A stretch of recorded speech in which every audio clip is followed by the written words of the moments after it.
Protect your DNA. BioPQQ can promote formation of new mitochondria. Infowarsstore.com.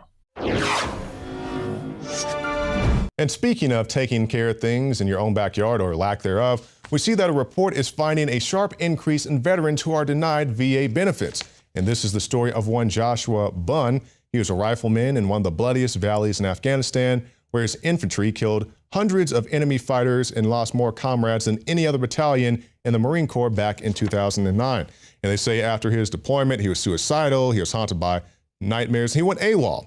And they say the Marine Corps charged him with misconduct and gave him a less than honorable discharge. Now they're saying Bunn and guys like him are being known or put on paper as bad paper discharges. And they say guys like him will not be eligible to receive the benefits from the VA, which brings up a very interesting question. Yes, they maybe did go AWOL, but at the same time, they'd already put their service in. So I guess this would be more of a issue for our military people to tell us, do you think that this type of thing is justified? You can put your comments in the section below and just tell us, do you think that you should still be able to receive benefits if you do go AWOL from the military? Now, as we're talking about the military, let's talk about the people who they are fighting. And when it comes to the war on terror, people are saying, do anything you have to do to keep me safe, you know, or they want you to believe that. I'm not one of those people, fill me up at the airport to make me feel safe, but some people are that way.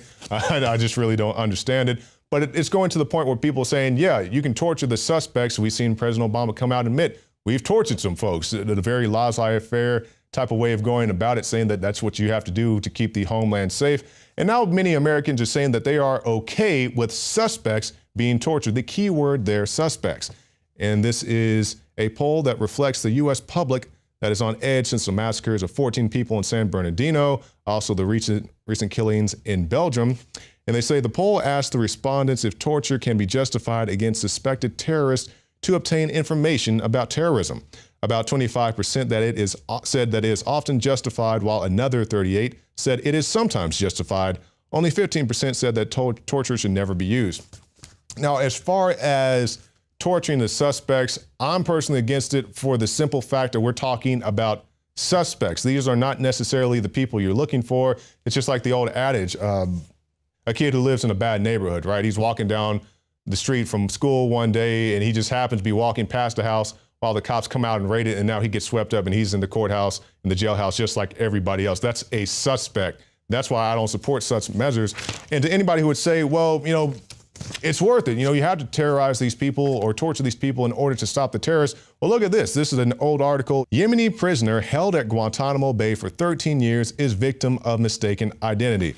Once again, suspects. This is why I'm not a fan of terrorizing or torturing suspects. Now, they did say that the guy was a jihadi, but he wasn't the guy that they're looking for.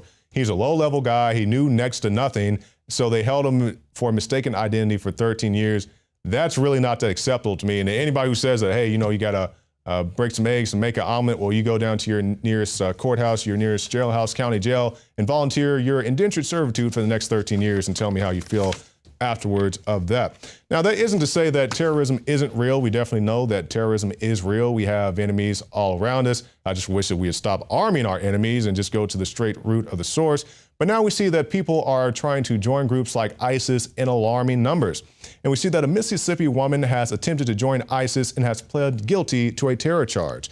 And they say that she is a former Mississippi State chemistry major. She is also a high school cheerleader, honor student, homecoming, the whole nine. And she has pled guilty of conspiring to provide material support to ISIS. And they said she will be sentenced at a later date. It reminds me of all the people we've seen in just the past 2 or 3 years accused of trying to join ISIS, Al-Qaeda, people from, you know, seemingly innocent backgrounds, Americans, people from Australia, young ladies, they go to try to join ISIS, they end up dead, or the guys, they go out there thinking that'd be a fun way to spend their summer break or spring break, and they end up trapped over there. And they're like, hey man, why don't you let me go home? I'm like, bro, they're over there killing people who look like them, people who speak their language. You show up, you know, in your North Face jacket, they're gonna know that something's up and you're probably not gonna last all that long. But I mean, I guess it's like anything. It's like people joining street gangs, but I guess maybe ISIS is a more exotic or exhilarating way to look about it. I'm not exactly sure what entices these people, but at the same time, it usually, rarely if ever, works out well for them. Now let's talk about some more terror. We see that terror deaths have increased eightfold since 2010, a study says. And it says a nonprofit investigative project on terrorism found that an average of nearly 30,000 people per year have been killed by terror since 2010, when terrorism's death toll was about 3,000. The authors of the study, which tabulated the numbers through the end of 2015, say that the exponential increase shows two troubling trends. More attacks are happening and they tend to be deadlier than ever. So you can draw your own conclusions as to why that is, but I think a definite constant in many of these attacks is the simple fact that we keep arming the people we're supposed to be fighting. In other news, we see that the Pentagon is concerned about Chinese anti-ship missile firing. And China has deployed anti-ship cruise missiles on the disputed South China Sea island. And the missiles are raising new concerns in the Pentagon. And it reminds me of North Korea firing test missiles not that long ago. And for more news in North Korea, we brought you the report last week of how they took an American student, I believe a college student, like 21 years old, and they held him captive, gave him 15 years, hard labor. They put that in the report so you would see it, hard labor, for stealing a poster. Now, to all you guys who think socialism is the greatest thing in the world, is better than, a hot knife through butter, think about serving 15 years for stealing a poster, not some ancient, North Korean artifact, but a poster. And now as we're talking about North Korea, they're saying that the citizens need to prepare to chew on roots to make the country great again. They're saying that a famine is coming, but if you scroll down to those pictures of Kim, you can definitely see that he's well fed and hasn't missed a meal in quite some time. Now, before we go to break, I want to go out with this. This is a video of a Trump protester, I guess you would say. Our crew is out there documenting all the rallies and shenanigans that go on. We'll show you those videos coming up, but first, I want you guys to see this video and just see the insanity that's going on at these rallies.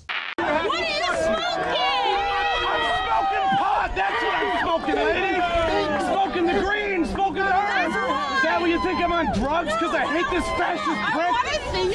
You fat I just gave you what you wanted. I just gave you all what you wanted. It's a circus, everybody. Look. Look. Look at the monkey. Look at the monkey.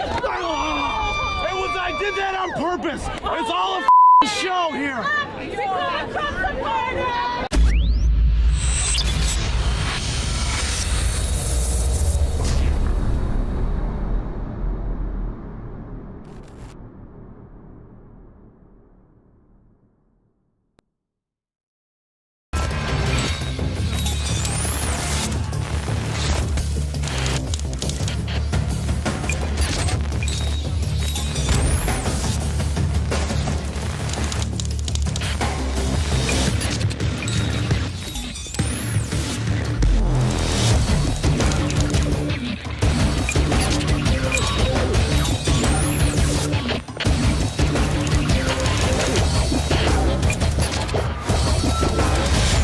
My fellow Info Warriors, I am very excited to be able to announce to you the introduction at InfoWarsLife.com of a new way to save time and money when you stock up on InfoWars Life formulations like Survival Shield X2 and Super Male Vitality. Just go to InfoWarsLife.com today, select your favorite product, click on Auto Ship before adding to cart, and choose how often you want us to send you another order. Every time you choose Auto Ship at InfoWarsLife.com, you get 10% off and you won't have to worry about running out and having to reorder next time. And of course, you can cancel with one click anytime. As you know, I'm all about the idea of a 360 win, and the new auto ship feature at InfoWarsLife.com is a sure win for everybody. A win for liberty, a win for health, and a win when it comes to big savings. Visit InfoWarsLife.com today and save 10% on your next InfoWars Life order by selecting auto ship at checkout. That's InfoWarsLife.com or call 888-253-3139.